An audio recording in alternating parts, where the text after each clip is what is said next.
Why is it that some people feel instantly better the moment they start tidying up, while others feel overwhelmed just looking at a messy room? At first glance, it seems like a difference in personality. Some people are organized, some people are messy, some people enjoy cleaning, some people avoid it, but the real explanation is deeper than that. Surprisingly, both reactions often come from the same place in the mind, and the reason has less to do with neatness than most people think. Because loving to organize is not really about being tidy. Very often it is about control. When life feels chaotic, uncertain, emotionally heavy, or mentally crowded, the brain naturally looks for something predictable, something small you can influence, something that responds immediately to your actions. A drawer, a desk, a closet shelf, a sink full of dishes, a pile of laundry. These are problems with visible edges. They can be touched, moved, sorted, completed. That matters. Many of life's biggest stressors do not respond quickly. Relationship tension, career uncertainty, financial pressure, health worries, decisions about the future, emotional confusion, those problems can feel abstract and slow, but cleaning offers something rare, immediate cause and effect. You move one thing, the room changes, you wipe the counter, the surface becomes clear. You fold the clothes, the pile disappears, the brain notices that, and for many people that creates relief almost instantly. Organizing becomes a place where effort still works in a direct and visible way. In a world full of delayed outcomes that can feel incredibly soothing. There is also a biological reward happening in the background. Every time you complete a small task, the brain releases dopamine, that tiny burst of satisfaction that says, "Good job, you finished something." It may be subtle, but it is real, making the bed, putting books back on a shelf, throwing away old papers, clearing the kitchen table. Matching socks, emptying the trash, each one is a small completion loop, and the brain loves completion. Humans are strongly affected by open loops. Unfinished tasks tend to occupy mental space. They sit quietly in the background asking for attention. Even when you are not actively thinking about them, they create pressure. That is why clutter can feel mentally loud. Every object can represent something unresolved. Put me away, decide what to do with me, clean me, fix me, sort me. Handle me later. A messy room is not just visual information. For many people, it feels like accumulated unfinished business. So when cleaning begins, those loops start closing, and closed loops feel peaceful. At the same time, a cleaner environment can reduce stress responses in the body. Many people notice this without understanding why. They start cleaning in an anxious mood and finish feeling calmer, clearer, and more grounded. The room has changed, but so has their internal state. Because the brain constantly reads surroundings for signals.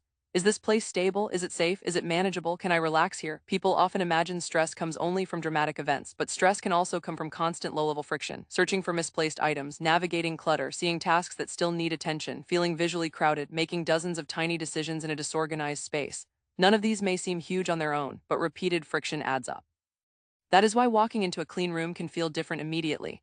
You may breathe deeper, think more clearly, feel less pressure, not because cleanliness is magic, but because the environment is asking less from your nervous system. There is another psychological layer beneath all of this. The brain uses external order to support internal order. This happens more than people realize. People make lists to organize thoughts. They use calendars to organize time. They arrange desks before beginning work.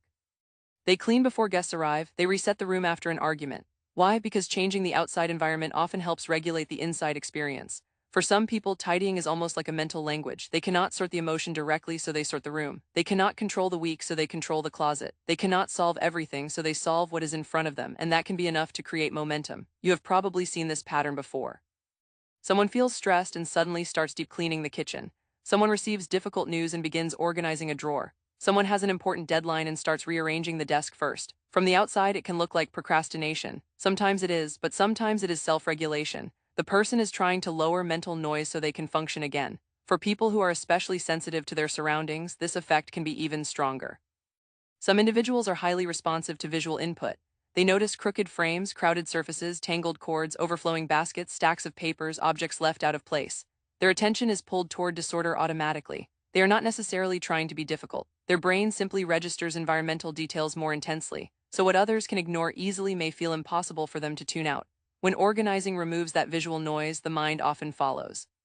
Suddenly, the environment becomes quieter. The attention system relaxes, the body softens. Focus returns, but there is an important contrast here. Why do some people feel calmer by cleaning while others feel overwhelmed just looking at the mess? Because the same environment can trigger different responses depending on emotional state, habits, energy, and learned associations.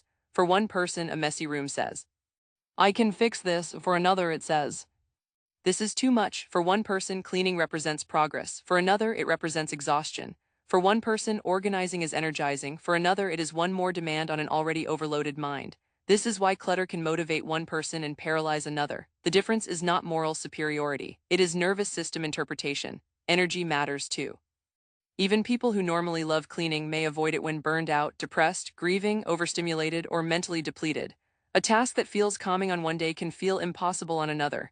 That matters because many people judge themselves harshly for this. They think, why can't I just do it? Why does this feel so hard? Why am I like this? But motivation is not static. Capacity changes, emotional load changes, stress changes, sleep changes, attention changes. The same person can experience the same room very differently depending on what is happening internally. Cleaning is also tied to identity. For some people, a clean environment reflects self-respect. For others, it reflects competence. For others, it reflects hospitality.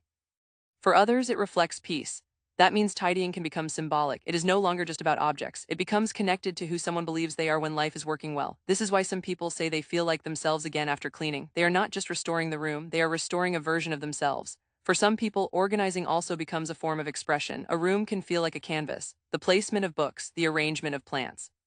The texture of blankets, the lighting in a corner, the way objects are spaced, the scent in the room, the openness of a surface. It becomes a way of shaping the emotional atmosphere of daily life, not just cleaning, designing the feeling of a space. That can be deeply satisfying because humans are affected by aesthetics more than they often admit. We respond to light, color, spacing, softness, symmetry, warmth, and flow. A room can feel heavy, a room can feel cold, a room can feel inviting. A room can feel peaceful. And when someone organizes intentionally, they are often trying to create a feeling as much as a visual result. There is also one emotional element people often overlook. Decluttering is about letting go. Every item you remove represents a decision. Old clothes, unused gadgets, expired products, broken things you meant to fix, objects tied to old goals, items connected to earlier versions of your life. Releasing them can feel strangely emotional. Because in a subtle way, you are editing your story. You are deciding what continues forward and what belongs to the past. That old shirt may represent a former identity. That box may represent postponed plans. That stack of papers may represent years of avoidance. That unused equipment may represent a goal you no longer want. So when people declutter and suddenly feel lighter, they are not only removing possessions, they are reducing psychological weight. They are updating reality. They are making the present match who they are now. This is also why some objects are hard to let go of even when they serve no purpose. They carry memory, guilt, hope, regret, identity, or meaning. The object itself may be small, but what it represents can be heavy. Cleaning can also create momentum. One drawer becomes one shelf becomes one room becomes enough motivation to answer emails, go for a walk, cook dinner, or start the project you were avoiding. Why? Because visible progress changes mood.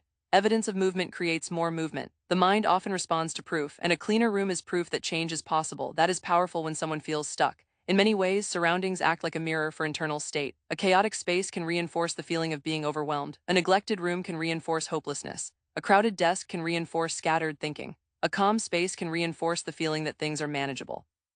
An open surface can feel like possibility. A reset room can feel like a reset mind. Cleaning does not magically solve life's problems. It does not erase grief, remove debt, repair relationships, or answer every uncertainty, but it can change the conversation happening inside the mind. Instead of chaos, you see evidence of progress. Instead of overload, you see clarity. Instead of helplessness, you see response. Instead of pressure, you see space. And sometimes that shift is enough to change the entire direction of a day. So if you have ever noticed yourself feeling calmer after organizing something simple, that is not just productivity. It is your nervous system responding to order, your attention system responding to reduced noise, your brain recognizing stability, your body relaxing because the environment around you suddenly feels more manageable. And if cleaning has never felt calming to you, that does not mean something is wrong either. It may simply mean your stress responds to different tools, different rhythms, or different forms of support. Because the deeper truth is not that everyone needs a clean room. It is that every mind searches for relief in its own way. If you enjoy uncovering the hidden psychology behind everyday habits like this, subscribe to Why Do We Do This? See you in the next video.